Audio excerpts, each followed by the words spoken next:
the Niger Delta Avengers have claimed to have blown up a Chevron well and oil pipelines near the city of Warri. The group has pushed production to 30-year lows in the past few weeks through a spate of attacks. And the Avengers say they've blown up a Nigerian Petroleum Development Company manifold close to Banta and 2 crude oil pipelines operated by the state oil company. A manifold, of course, is a platform where small oil or gas pipelines converge before connecting to a larger storage hub. The group also claims to have targeted Chevron Well 10, which is close to the Otunana flow station. Chevron and N-N-P-C have not been available to comment. Now, joining me with an update on this story is Sophia Dango. She's joining us from Abuja. Sophia, as we're always, welcome to the show. Now, has there been any confirmation so far on this recent news of attacks on a Chevron well and, of course, oil pipelines in Warri? What have you heard from the government?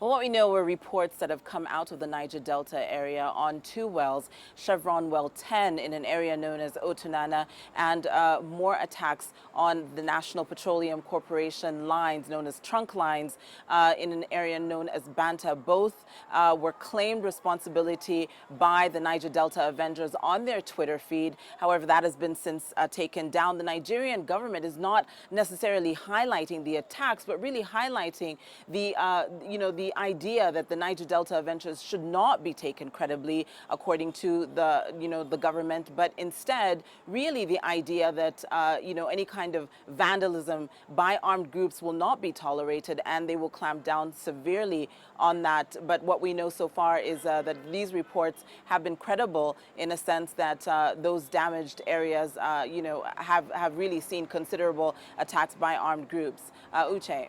Now, Sophia, the government actually had said they were at the negotiating table with the Avengers and possibly had reached a truce. They had also said they'd beefed up a security or military presence in the Niger Delta region. Now, with this attacks continuing, what really is going on with the supposed truce? Well, the State Minister for Petroleum, Emmanuel Ibe Kachuku, was meeting Creek communities much of June, knowing that May and June had seen the lowest amount of output out of the Niger Delta area in terms of crude.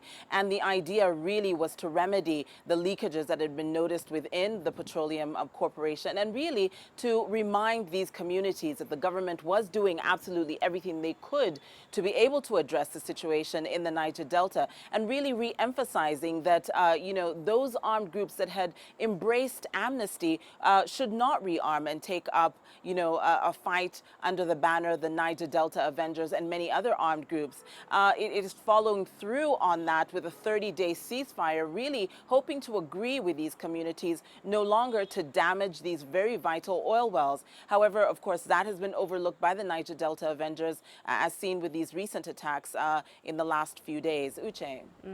Well, thank you so much, Sophia, for those insights. Of course, we'll continue following that story. Now,